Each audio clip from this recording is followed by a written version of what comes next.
And we're back with another episode of the Pop Culture Cosmos. It's Gerald Glassford coming right back at you here from the Pop Culture Cosmos. Lakers Fast Break and Inside Sports Fantasy Football. Go ahead and check out all the things that we do right here for you on the Pop Culture Cosmos channel. Please make sure you follow, like, and subscribe.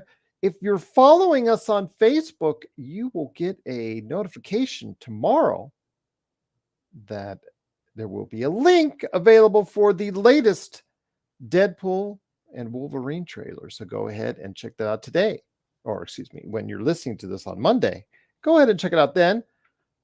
Right there for you at the Pop Culture Cosmos on Facebook. But don't forget, we do a whole bunch of stuff, including we are going into the behind the scenes stuff at popculturecosmos.wordpress.com. We are doing what we can to make sure it's a great destination for you. We've gotten subscribers on that WordPress site in the past few couple weeks. And so welcome to everything that we do right here at the Pop Culture Cosmos. But it wouldn't be a Pop Culture Cosmos without my dear friend, indeed, my fellow National University alumni. He is a man indeed. You've got to go ahead and check out every single timeout at the Happy Hoarder. Please support his GoFundMe. Please support his site, Happy Hoarder. Please support his social media at Happy Hoarder Collectibles. It is Josh the Great Peterson. Josh, another week in pop culture, a little light on the news, but we will devote the back half to Zak Snyder, and it may not be the kind of devotion he wants, but you said you had something you wanted to drop as soon as we went on the air. So what was it, my friend? Please give me the inside scoop. Yeah, that's really just rude, man. You just hit the timer right as I was about to talk. I'm just kidding. You're fine. Well, it does it well in advance. So yeah, I know. I'm sorry. You had about a minute to go ahead. Yeah, I was trying to get all my thoughts out, and then it went switch over to the countdown. Okay, so I was thinking about this the other day. You know, everyone's talking about like what's going to be shown at the Summer Games this year. There's talk of like Gear 6. Like what's going on? You mean the E3 that's not E3 but still E3 because they all do it right around the same time, which would have been around E3? Exactly right. There's like the Ubisoft Forward, there's the EA Play or whatever, there's the Xbox. Then Sony will do something like a week later. Nintendo Switch or Nintendo does their Treehouse or whatever it's called. Can you tell I'm still a little bit bitter about E3 being not killed off? Here's my theory on that. I feel like everyone has discovered the power of advertisements on their own platform and them being able to get all that revenue from that. So they're like, oh, why are we paying all this money and then having another company make money off of us? Why don't we just do it ourselves?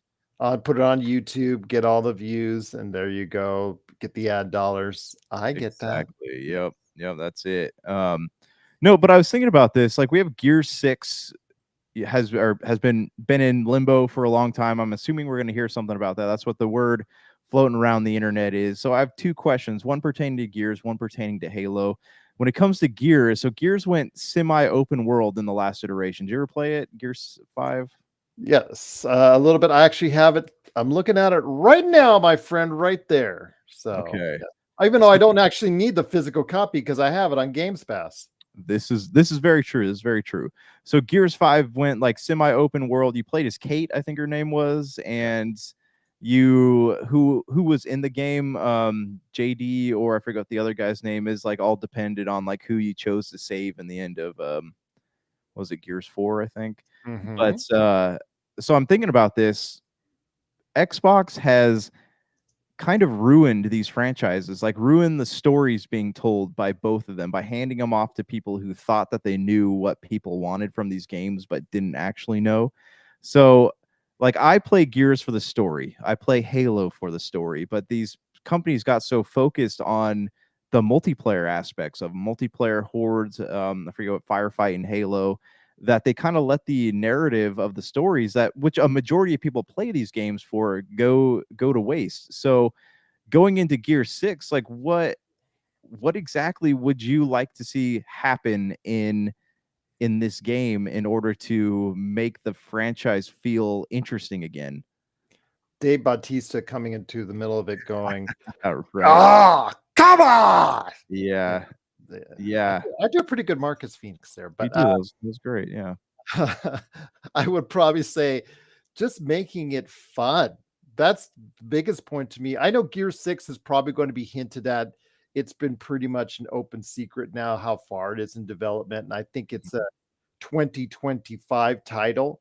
It may be a fall 2024, but I doubt it because I think they already shown all their cards, Xbox this year for the most part. But Yeah. it's going to be most likely a 2025 release, but it will be announced in June.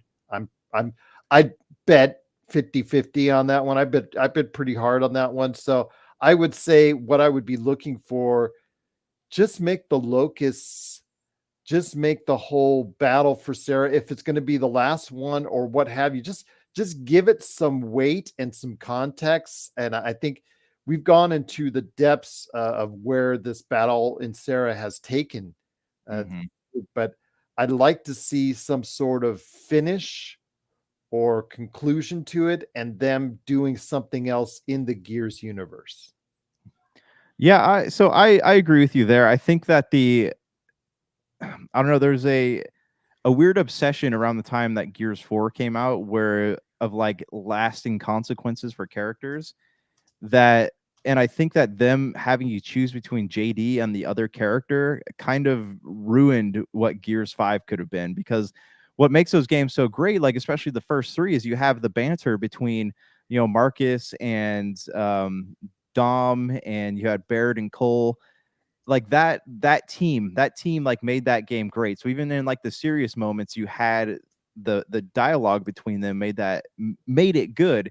So in Gears 5, you had Kate in there, and she had to choose between JD and the other guy, and then whoever it was ended up coming back and being all serious. And I don't know, they made some choices in Gears 5 that I feel like have become detrimental to the franchise. And I don't know what they'd have to do going forward. But yes, you're right. They do need to make it fun again, but also they need to wrap this story up because this story is not, I don't know, they can't keep they can't, what am I trying to It's say? not Like, that it's been so bad. It's just gotten dark. I it's think that's gotten what it's gotten really dark. Yeah, dark. and there's so many threads going all over the place. So with like the Phoenix family, you got Kate and her mom. I don't know. I don't know. It's just not,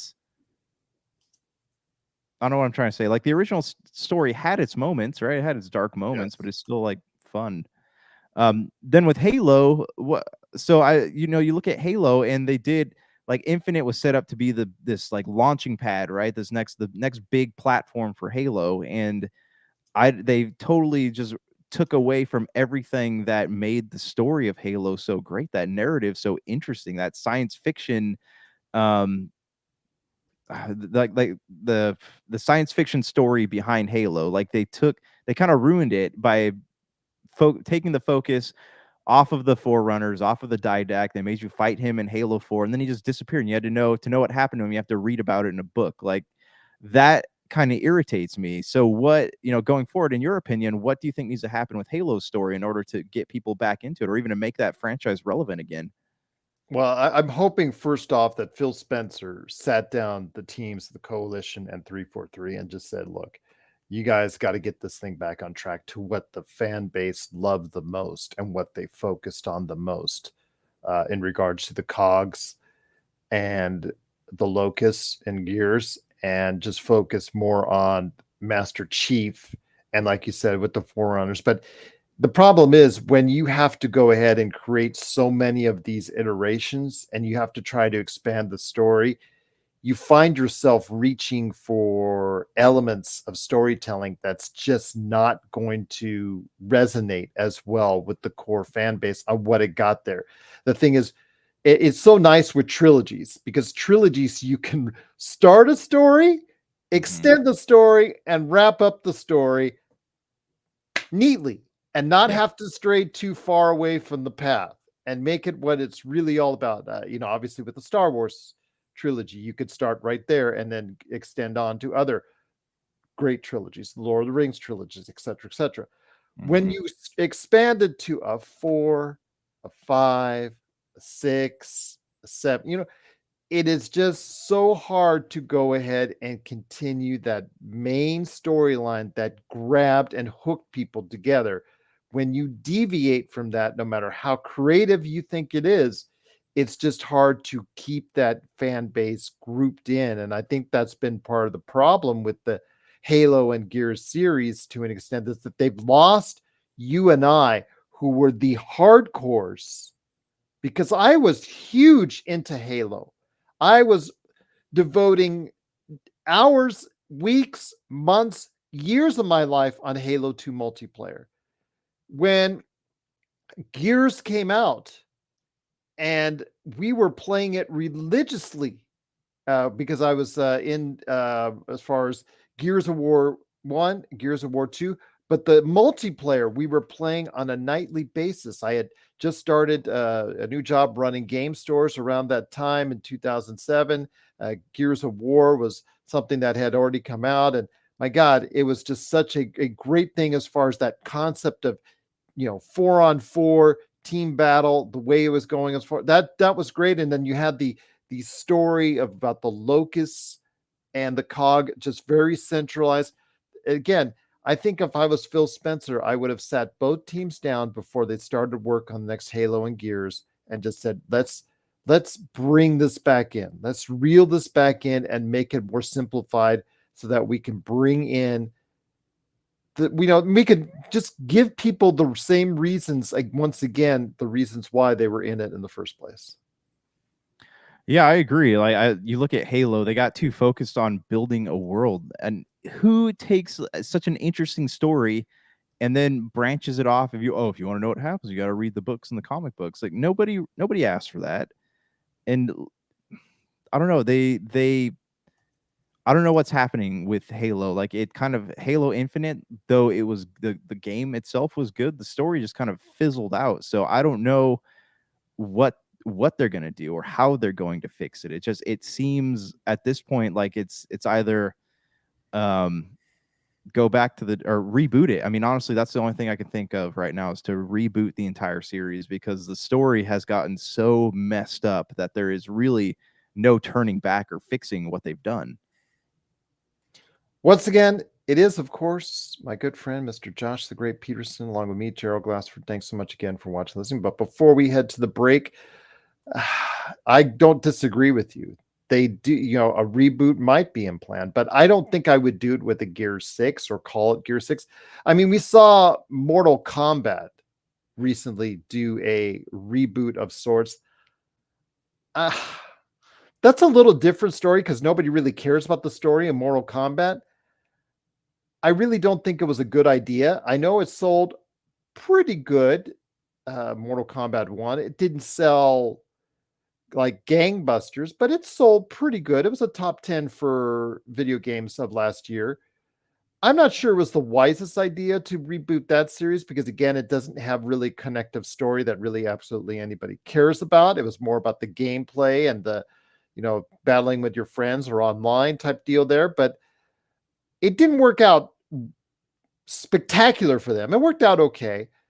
I would say a reboot is necessary at some point in time. I just wouldn't do it now with Gear 6 if you already are calling it Gear 6. I would wait until you have a moment in time where you really need to go ahead on a number, on an absolutely a good number per se, like the 10th iteration, or I don't know. It just seems like it'd be a weird time right now to go ahead and do that. But I do agree with you. Maybe maybe in 2030, you do a Halo Gears back to back and just boot it up from there and start fresh. I would just say right now is a weird time to go ahead and reboot those franchises. Yeah, I mean, I agree with you, but I keep thinking about it when Xbox took over both of those studios, right? As the Coalition, I think, was Gears, and Yes. 343, they took over Halo from Bungie. They got so focused on what does the next 20 years of this game look like that they lost track of what should have been done in the here and now to maintain that fan base. And I hope that is a lesson that Xbox has learned or will, continue to apply moving forward. Once again, it is, of course, the Pop Culture Cosmos. It is Josh the Great Peterson. Please support him today at the Happy Hoarder, along with me, Gerald Glassford. Pop Culture Cosmos, Lakers Fast Break, and Inside Sports Fantasy Football. Just wanted to give a reminder, the NFL Draft is later this week, and I will go ahead after that with the fallout. Talk to Lardy Aries on Inside Sports Fantasy Football, and we'll go ahead and post that here in the coming days as well on the winners and losers of the NFL Draft. But Josh, getting back into what we're going to go ahead and talk about before we hit the break, the half-hour break, and our discussion, maybe rant on Zak Snyder and the Snyderverse as our facing the franchise for this day. I wanted to go ahead and mention that it wasn't a great weekend for the box office. Civil War won in its second weekend here domestically, but in a very light, under $15 million win. So I think everybody seems to be waiting for The Fall Guy with Ryan Gosling to see how that does in place of Marvel. And then also as well, of course, what's coming up later on in May with the Planet of the Apes movie. But for right now, my friend, we're in this kind of state of flux. I can't talk Shogun with you yet because the last episode hasn't aired. That's going to be on Tuesday. I'm excited to talk about that. I know Melinda wants to talk about Discovery, but there is some fallout from Fallout. So before I talk some NAB, National Association of Broadcasters, and my time spent there this year, what are your thoughts, my friends, on checking out Fallout so far? Again, I spoke very highly of it. I think The Last of Us just is a little tick better, but the world building and Fallout makes it one of the best video game adaptations of all time in its own right. You know, it's funny. I've heard a lot of mixed reviews on Fallout. A lot of like the reviewers, the professional reviewers, all loved it. The people who I know who are fans of the games have had different things to say about it. They're like, oh, it's okay, but it's not. You know, they kind of picked apart some things from the game in their adaptation, and it's kind of left me, having seen up to episode 6. I'm still in the midst of the series. I sit there and I think to myself, like, this is, you know, I'm not 100%. I'm not an expert on Fallout lore. Okay. Like, I loved Fallout 3, Fallout New Vegas. I dabbled in, and I have not played Fallout 4 yet. So that was one, you know, on my radar for sure. I was more of a Fallout New Vegas guy. I played that, but I've only played that 12, 15 hours of that. And I only played sparingly in Fallout 3 and 4. So I was even less enthralled coming into it. And I was pleasantly surprised with how much I enjoyed the series. Yeah, so that's what I'm saying. Like, I really liked the series, and I think just the I have a casual knowledge of the lore of the show, and I think that helped me really enjoy it a little bit more. You know what I'm saying? Like, if we look at the show, the Halo show, and because we know that subject matter like very intimately, we're going to be a lot harsher in our critique of the show.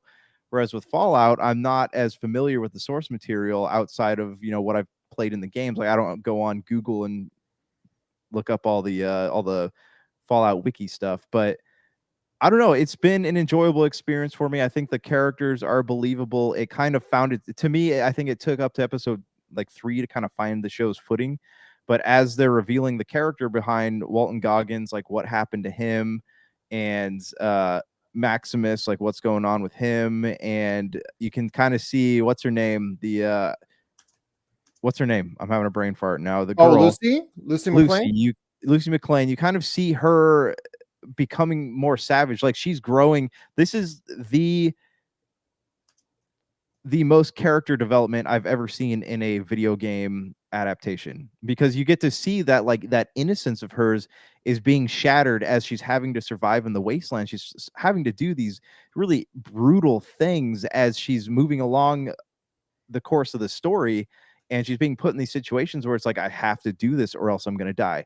So you get to see that character growth. You get to see her, you know, that relationship with Maximus, and I'm sure she's going to bump into Walton Goggins again at some point. I mean, you've seen it, so you probably know already, but I find myself wanting to watch more. And what's even better with this is having read an interview with Jonathan Nolan. Yeah. Mm-hmm. And Todd Howard. Fallout exists in the timeline, but it's not a direct adaptation of the game. It's just an adaptation of the universe, which I think was a really smart choice for them to make.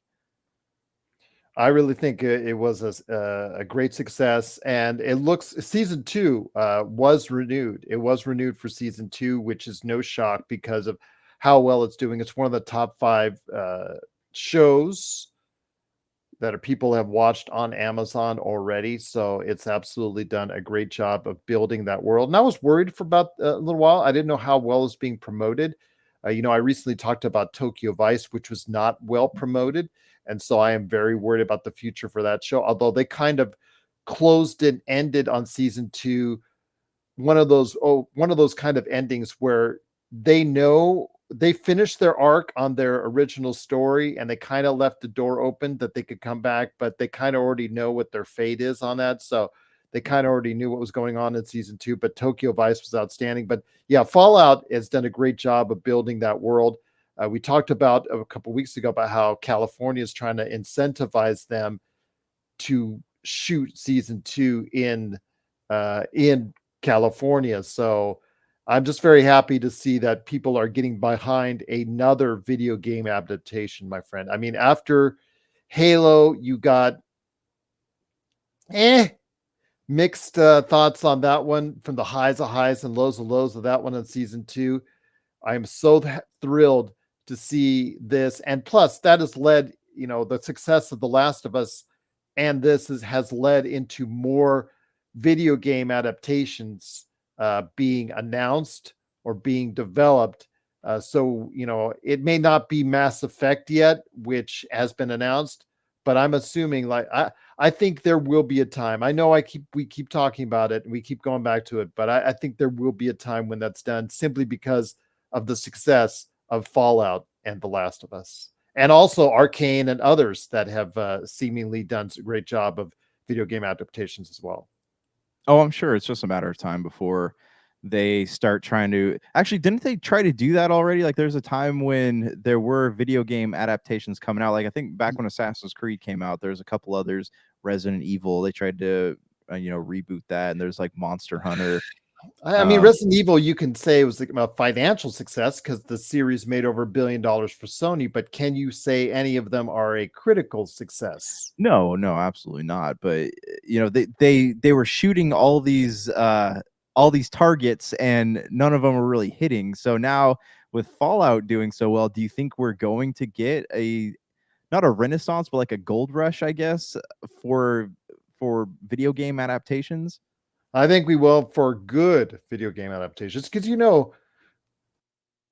Hollywood has, over the course of the past 2 decades, since the 90s, they've dabbled quite a bit with video game adaptations, but they've never had their heart into it until the recent times.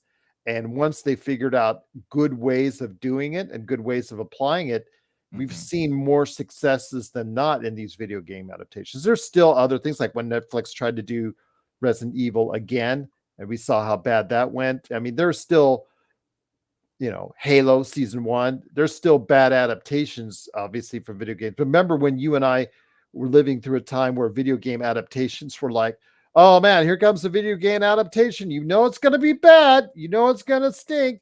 I think the best ones we could actually hang our hats on were the Tomb Raider movies, and only the first one was really the one that was you considered halfway successful, and that was only because of Angelina Jolie. And yeah, I'm glad we're in a much better place now, and video game adaptations are getting the respect they mostly deserve.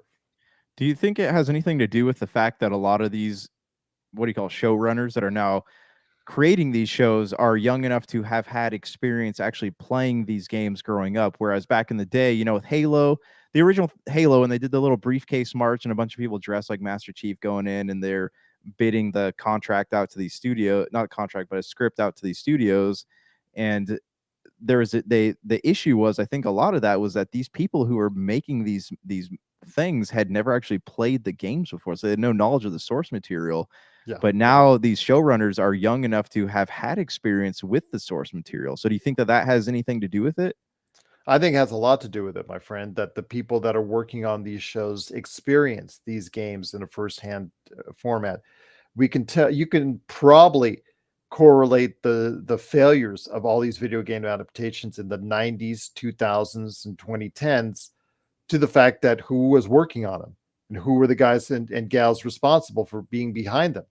They probably had nothing to do with the games. Now, the actors, in fact, the actors here on Fallout say they've never played the games. Walter Goggins said he's not a gamer. I get that. That's fine. But the people that are working and creating these concepts and these adaptations, I think it is so much better that they've had at least a taste of exactly the material, the source material that they worked on. And, it's just like in books.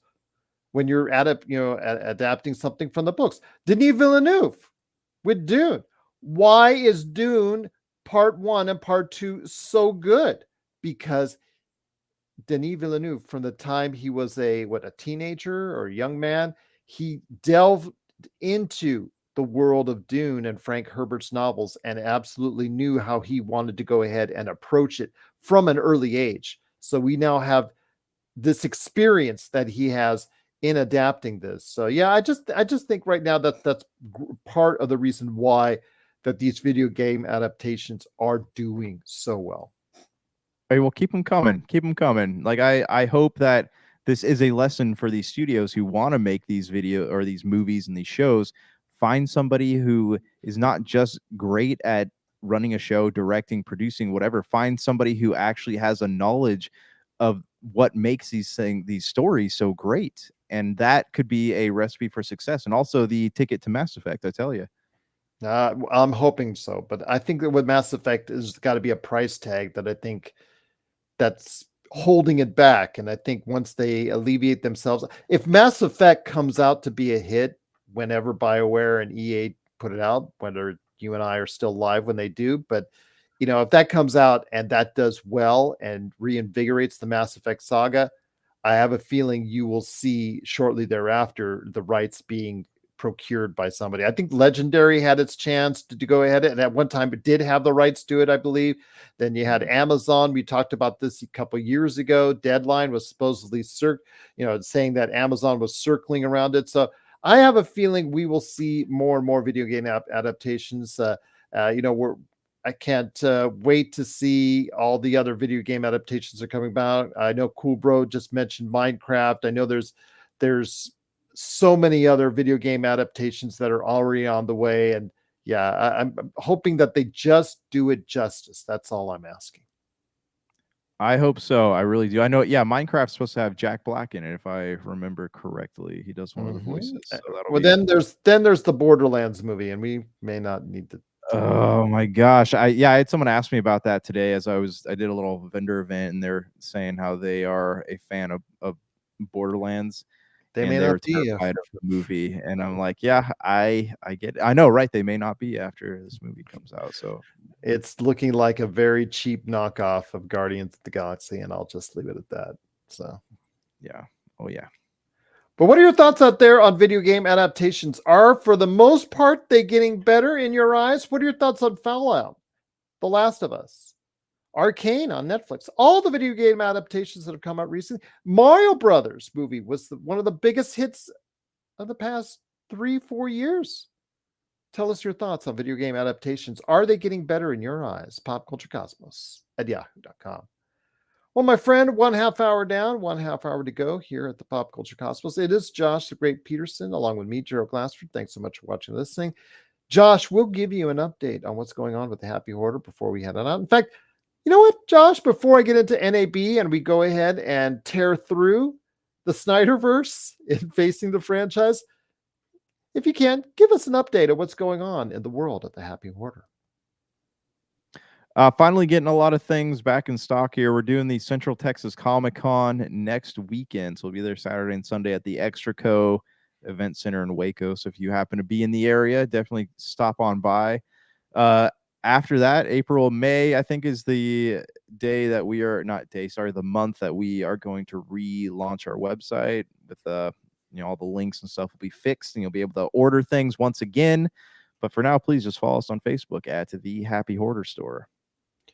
please go ahead and check it out today at the Happy Horse Store right there. Anything relating to collectibles, you need to go ahead and make sure your first stop is the Happy Hoarder.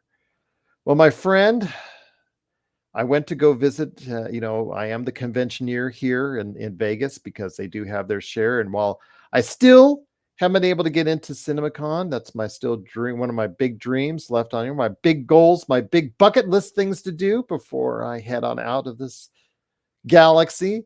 I wanted to go ahead and mention I did stop by NAB 2024. Always blessed to go ahead and check out what the broadcasting world is up to.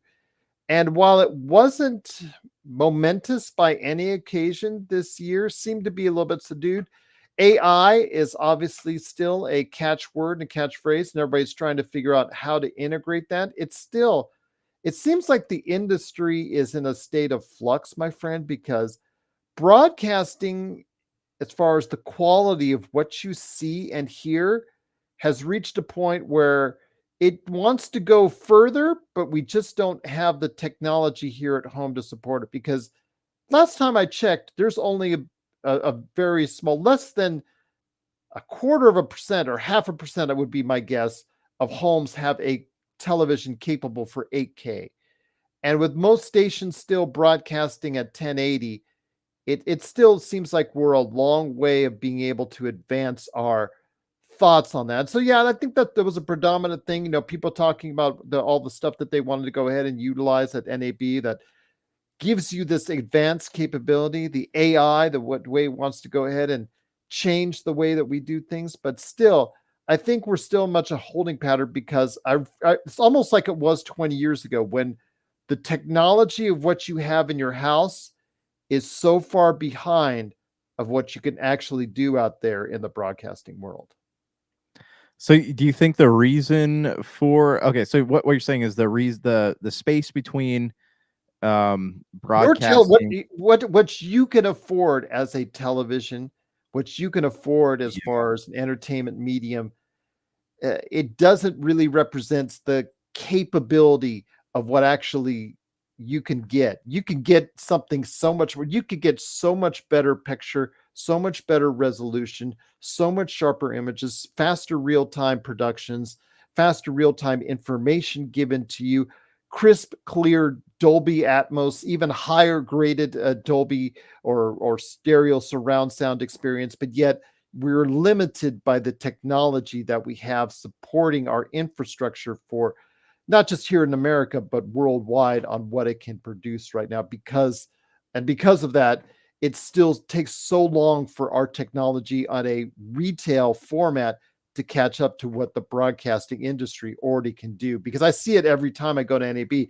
They can do so many amazing things, Josh. The clarity of what they can produce and as far as on an audio and visual level is so much more advanced than what you get on a daily basis. So do you think the companies who create these consumer electronics should do something to make that technology more affordable? Or do you think that the people who create the broadcasting products are just way too far ahead of the curve in order for people to catch up? It just needs to be a change. They just need to almost like be in a holding pattern themselves. The technology that they have is great, but when you can't really apply it in a large platform, it really doesn't make much sense having it, showing it off. You should try to find ways to make technology like that, like 4K channels.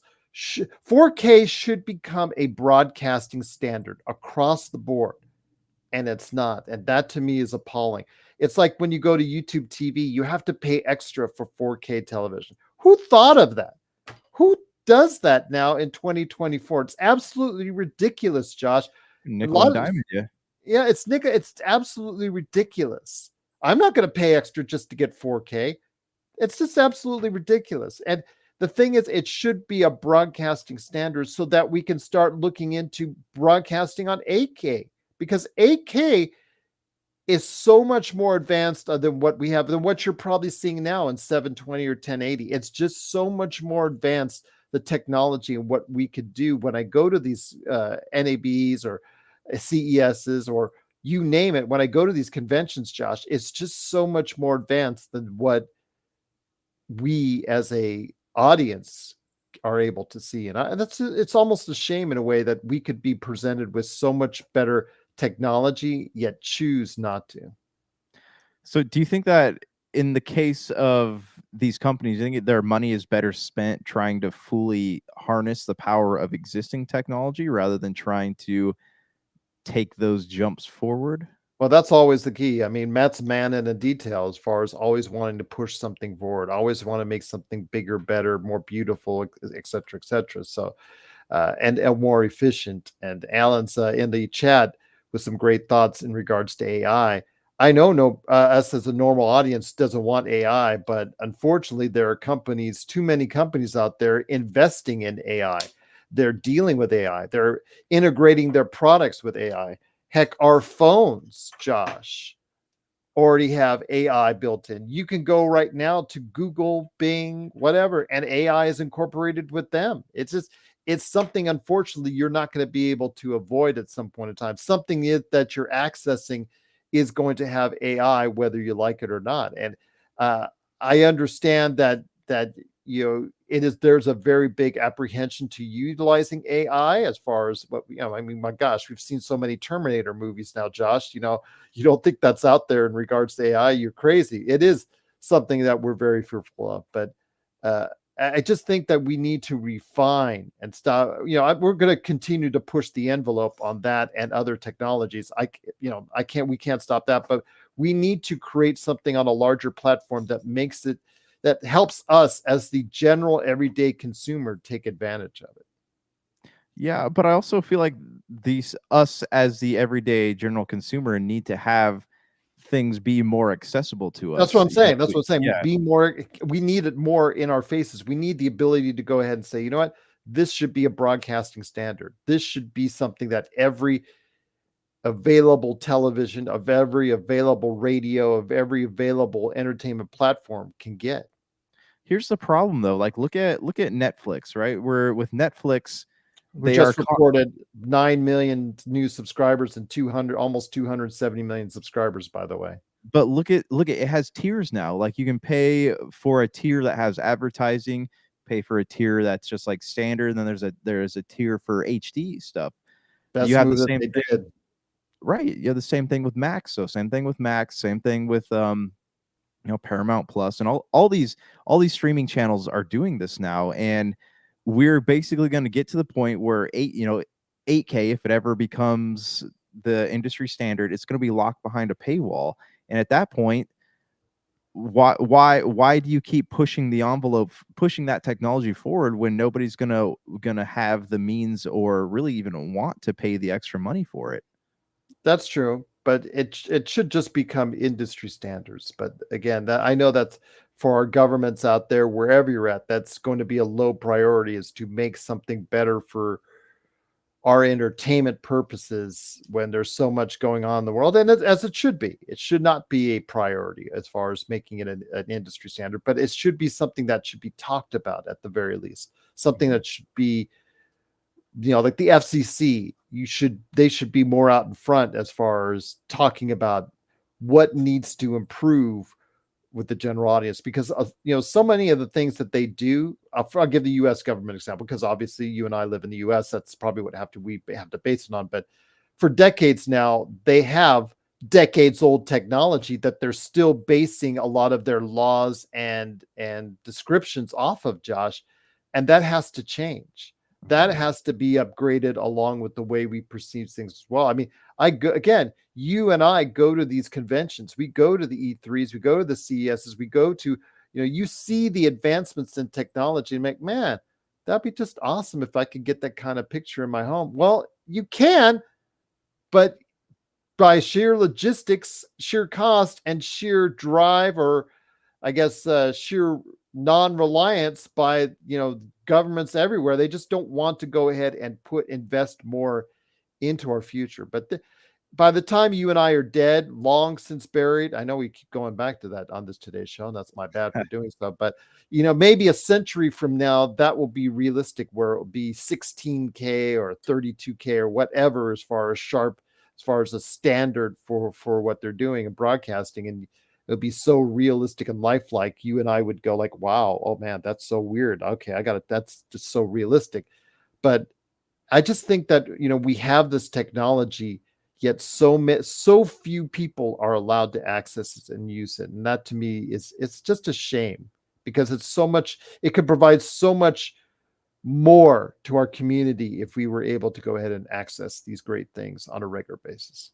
Oh, absolutely, man. It's just, well, I mean, look at this kind of a standard market practice, though, too. Look at the pharmaceutical industry, right? You have people that, hey, look, we have these pills that will keep you from aging really fast, but the common person cannot afford them. So if you want to write a 6-figure check, we'll make sure you have access. That's the same thing with this. Like, you want access to 4K and these 70, 80-inch televisions that have, instant, whatever you want to call it. You can do this, but yeah, you have to be in a whole separate tax bracket to have access to this technology. So that's the kind of practice the predatory practices that I think need to change in order for all of us to get on the same page with this stuff. Well, we'll see what happens. I also like the fact that IMAX was something that was readily talked about, because there was a time where IMAX just was something that was put off to the side around coronavirus. And I think the advancement of Dune Part 2 and how tremendous that was a success for IMAX has really put IMAX back in the forefront. So that's awesome to see. And we'll definitely talk about more about that as we go along here at the Pop Culture Cosmos. But again, if you have thoughts on the future of broadcasting and the way it should be promoted to everyone out there around the world as an entertainment medium, please go ahead and let us know. How do you like your entertainment? Do you want it sharper, better?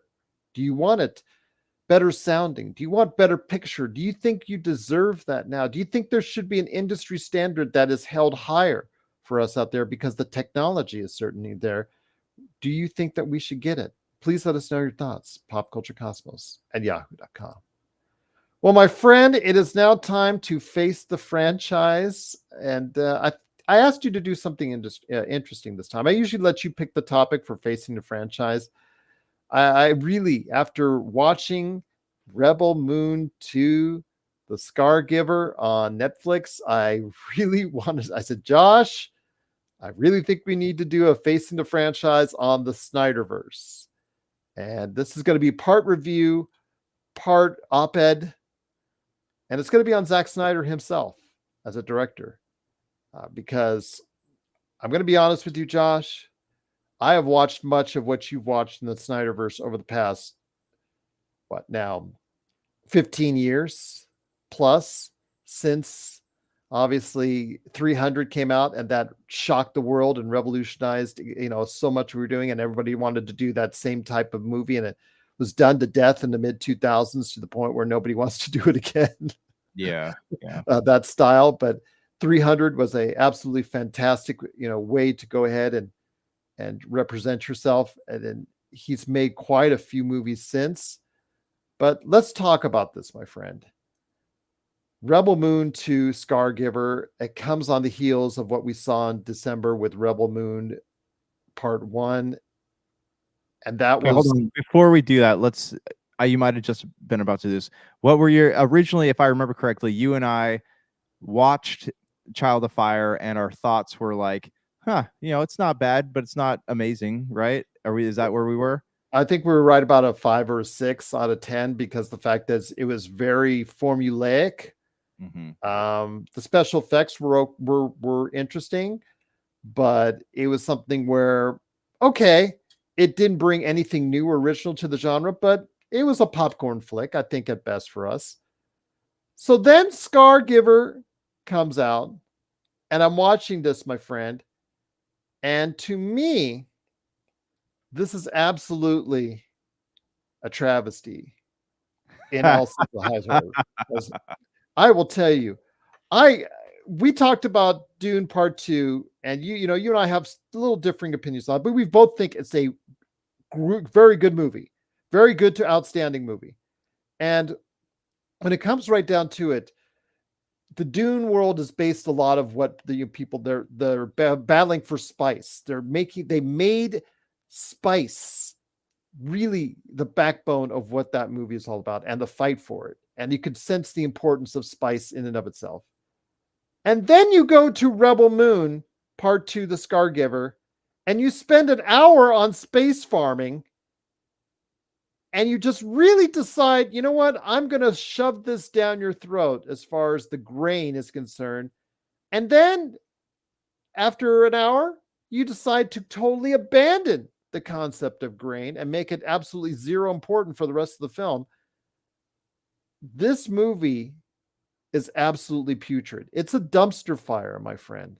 I will say in no given order and no given context, other than to say it was a dumpster fire. If you want your slow-mo fix, absolutely go watch this film, because you're going to get more slow-mos than a slow-mo can slow-mo. And if you want your lens flares more than what a J.J. Abrams movie can give you, by God, you stop on by there too. But if you want some weird character development where they all sit around a table and talk up the backstories that I thought were supposed to do in part 1 anyways, it's not what a part 1 is supposed to be about, and you're still doing it like this late into the series, that's ridiculous. But yeah, it is awful, my friend. The first hour is absolutely terrible. The second hour is, they're going to battle, I guess, and do all that, the climactic battle. And then Anthony Hopkins, for the character that he voices, the robot could have just finished the battle against everybody in 5 minutes.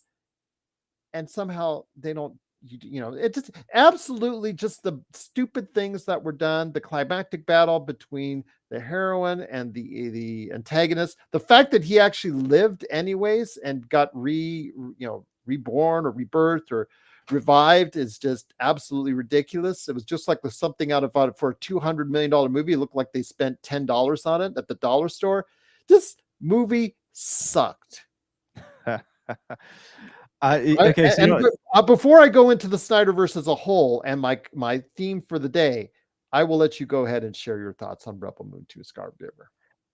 So it's funny because people are still going to watch this movie anyways, whether or not we say because it's on Netflix. Critics say that it sucks. Yeah, it's on Netflix. Netflix is going to look at it and be like, oh, hey, we had so many people watch this movie, steaming pile of garbage or not, that it must be good. So we're going to keep green lighting these films. So they're still making money off of it, regardless of whether or not it's good or not. And that's kind of the another issue of these streaming services. My problem with it so far, I'm about 35 minutes in. I literally just finished the whole grain farming stuff, right? Okay, and you are right. They drag them around. You ever want to see the most beautiful farming footage you've ever seen, you can definitely watch the first half hour of this movie. But why would you want to do that in a sci-fi space movie? Yeah, exactly. No, I'm 100% on the same page with you right now. My issue with it is a couple things. One, you already mentioned, I was tired of, was it Ed Skrein's character? Like, I was tired of him at the end of the last movie. Like, I didn't even like him in the last movie. He was an incredibly annoying bad guy. Yep. So they let him live. They found a way to go ahead and revive him based off the dollar store special effects that they actually provided. And man, it just looked bad. Yeah, it was. The decision to bring him back to life was absolutely horrible. And what in the world was going on with that scene where she sits there? The most confusing assassination scene I've ever seen in my life. They walk in, all the people playing the violins or whatever, and then all the senators or whatever the guys are in the uniforms and robes start like stabbing this king. Like, he walks in like, oh, what are you guys all looking at me so funny for? Like, he doesn't. And the death of the princess. Gee, we didn't know that this whole family doesn't know they're about to get murdered. Like, that was completely unbelievable. Even for a sci-fi movie, that's unbelievable. And then the adopted father or whatever blames it on, what's her face, Scargiver girl, and that scene, and then she just like runs away. Nobody chases her. Nothing about that scene makes sense or is logical. My last thing, and granted, I'm only 35 minutes in. What in the world is wrong with the dialogue in this movie? Nobody talks like that. Like, this feels like it was written, no offense to Zak Snyder, like I do love a lot of his work, but this feels like it was a story put together by an elementary school student. So that leads me to what I would love to talk about, which I disagree with you. I'm not a big Zack Snyder fan, yet I've somehow succumbed to watching a lot of his work. So again, we won't touch on 300 because 300 is what it is. But let's start off with The Watchmen, Sucker Punch, Man of Steel, which you are a fan of, and I'm not. BVS, Dawn of Justice, Justice League, Army of the Dead, Rebel Moon 1 and 2. None of these films have garnered any critical acclaim. Most of them have been disappointments or outright failures at the box office.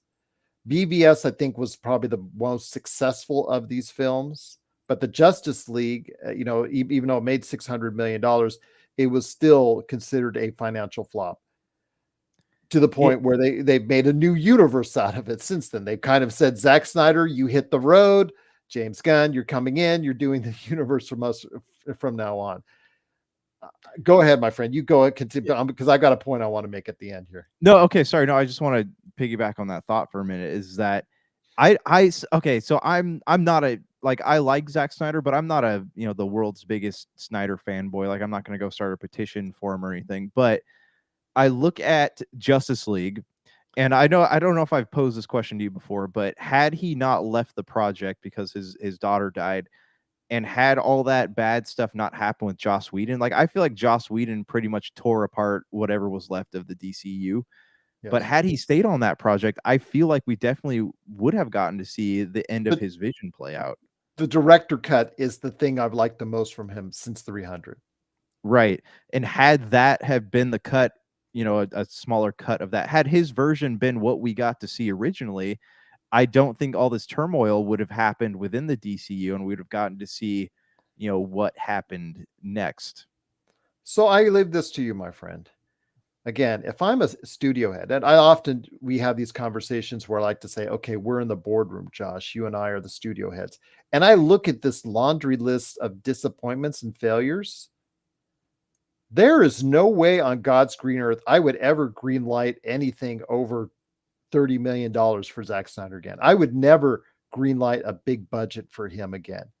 Absolutely not. It's just because the record's not there, my friend. I mean, you are a bigger fan of Man of Steel than a lot of people because it wasn't critically rated high.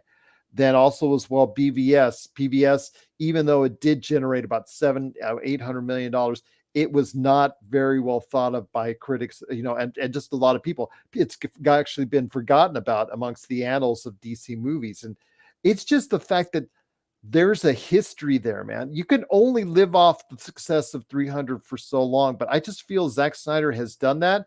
And I just think he's become a caricature of himself. And you see this movie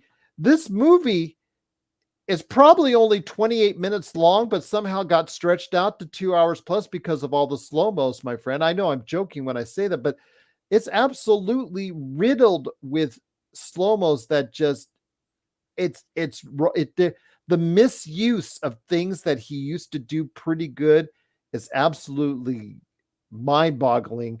Like you said, the dialogue is awful. It just absolutely, the storytelling, just so many issues with it. I just think at this point in time, maybe it's best not to greenlight or bankroll another Zack Snyder film anymore. So I do have a couple thoughts. I think that you have a good point, but it's funny because if you read a lot of interviews with other directors and they name like who in the industry they think is doing incredibly innovative things behind the camera, a lot of them name Zack Snyder. And Tell I them don't watch this movie and maybe let them change their mind. Right. But I mean, as long as you have that kind of power pulling for you, I don't think that that's going to stop studios from approaching him about doing projects for them. Granted, I mean, what the last couple things he's done were on Netflix. I don't know what that looks like beyond what his career looks like beyond Netflix moving forward, but he's got friends in high places and he's got a big fan base. So it's hard to know like what is going to happen with his career. I look back and yeah, 300 was great. Dawn of the Dead, I don't really remember much about that one. That one was actually a good one. That goes back to even, his past there. Dawn of the Dead was, obviously bad. Army of the Dead was okay for what it was, but that was just another streaming film. But Yeah. I Is would that probably, connected to Dawn of the Dead? pardon? Is Army of the Dead connected to Dawn of the Dead, or is I that just think a I new? think it is. I think it is. So I think Okay. it is connected in some small way to it. I think he kept it in that universe somewhat, but I just it's it's just time. I just think it's time if you're a big studio to not put your money into it, because Zack Snyder over the past 15 years has really not gotten your return on your investment. Yeah, I don't know. And then like I heard about what his plans were for like as a sequel to 300, but it's based off Alexander the Great. And I read about it. I'm like, honestly, like I would just, if that were a movie you were making, I just don't think I'd be interested anymore. Not for the content matter, but just Would you because give you're him $200 million to fund his next movie? no, probably not at all. Well, it depends on what it was, I guess. I don't know, man. I'm torn on this. Like, You're I think that's much more lenient than I. I think that Zack Snyder he is innovative and he uses a lot of really pretty colors in his movies. Yeah, And you like his color palettes, but I yeah, love the color palettes. And I think that there is something he could do right. He just has to, he's got no heart in what he's doing anymore. And I don't know if that has anything to do with, what happened with his daughter or, whatever's going on with him behind the scenes. But I think that I don't know. He just needs to find something he's passionate about and get out there and do it. And watching Rebel Moon, I don't think that Rebel Moon is the passion project that he should be focusing on. what are your thoughts out there on the Zack Snyderverse, and also as well, of course, Rebel Moon 2, Scargiver? Josh and I don't have high hopes for Josh. Again, you might want to go ahead and check. Yeah, well, pain yourself to check out the rest of the film. But what are your thoughts out there on Rebel Moon 2, Scargiver, and of course the Snyderverse as a whole? Is it time for Zack Snyder to look at something different options per se than, or would you still bankroll him for future movies with Zack Snyder? Please let us know your thoughts on the future of Zack Snyder and his work.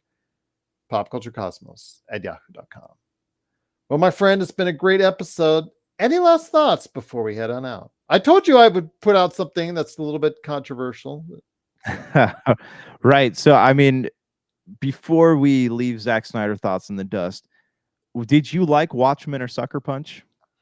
Watchmen is way too long. Sucker Punch, I kind of like, but it's kind of messed up. And it has some really ugly themes in it. And I think you can't get past the ugly themes. But Yeah. then, even then, you started to see him fall in love with certain aspects he should reserve himself from doing, but started to get into the slow mo. You start to see way too much excess on that in those films. Yeah, I thought Watchmen would be a better movie. It was cut an hour shorter, and I would think Sucker Punch again. Sucker Punch will never get its due as a decent film, but again, the themes of that film probably will always prevent it from getting any more acclaim. Yeah, so I think Watchmen it was a movie, but I think Sucker Punch was really kind of his love letter to filmmaking. And yes, it had some very very dark themes in it, but like you could tell like he was really into what he was doing in that movie. And I think that's the one he has issues with the most. I think in recent interviews in regards to Sucker Punch. So funny how that is. Yeah. So for Josh Peterson, this is Gerald Glassford. It's another beautiful day in paradise right here in the Pop Culture Cosmos. We thank you for listening. And here's hoping you have yourself a great day.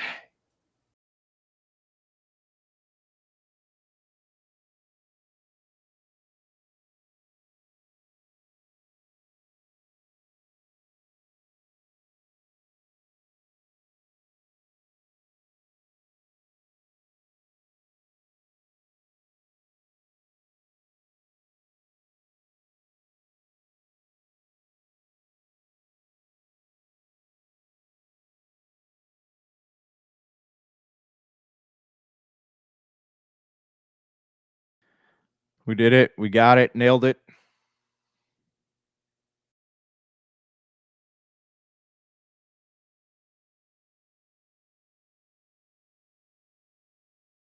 Are you there?